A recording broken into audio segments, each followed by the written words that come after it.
तो हमारा नेक्स्ट जो टॉपिक है वो है प्राइमरी हेल्थ केयर। ये हेल्थ केयर के अंदर एक नया कॉन्सेप्ट आया था जो अल्मा अटा डिक्लेरेशन कॉन्फ्रेंस है कजाकिस्तान के अंदर 1978 के अंदर दिया गया था। अल्मा अटा के द्वारा प्राइमरी हेल्थ केयर कॉन्सेप्ट, इसके कुछ प्रिंसिपल्स हैं।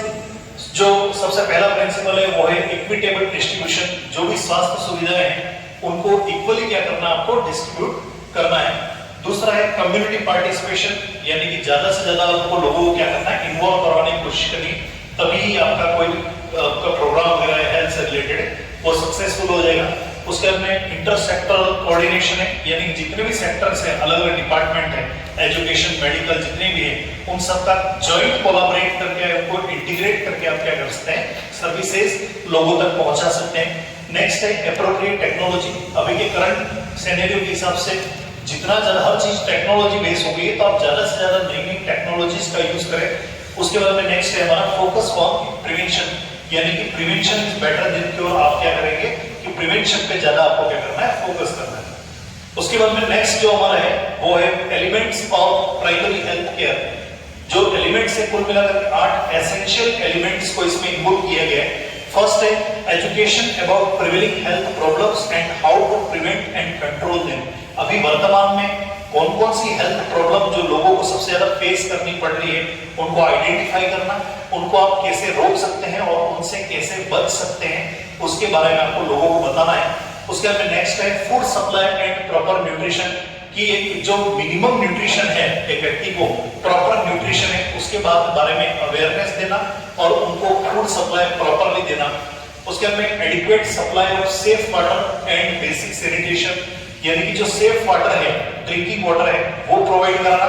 उसके बाद में बेसिक सैनिटेशन है, जो साफ स्वच्छता है, कि कैसे अपने पर्सनल हाइजीन या एनवायरमेंटल हाइजीन, जो वातावरणीय स्वच्छता है, उसको आप कैसे मेंटेन रख सकते हैं, उसके बारे में बताना। नेक्स्ट है मैटरनल एंड चाइल्ड हेल्थ, कि जो मातृत्व और चाइल्ड जो बच्चा है उसके स्वास्थ्य के लिए आप क्या क्या स्कीम आ रही है, क्या क्या कर सकते हैं, उसके रिगार्डिंग बताना।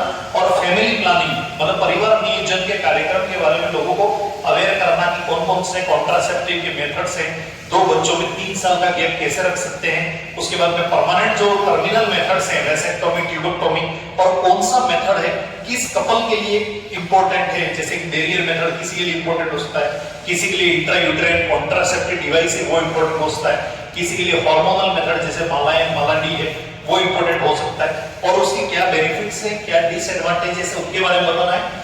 नेक्स्ट है immunisation against the infectious disease, जो हमारा अभी वर्तमान में जो हमारा प्रोग्राम चल रहा है मिशन इंद्रधनुष, तो उसमें यही है कि जो मिसिंग इम्यूनाइजेशन को कवर करना है। बट इम्यूनाइजेशन किस बीमारी के लिए काम कर रहा है और कितने समय तक काम करेगा और क्यों लगाना इंपॉर्टेंट, उसके बारे में, टीकाकरण के बारे में आपको लोगों को अवेयरनेस फैलानी।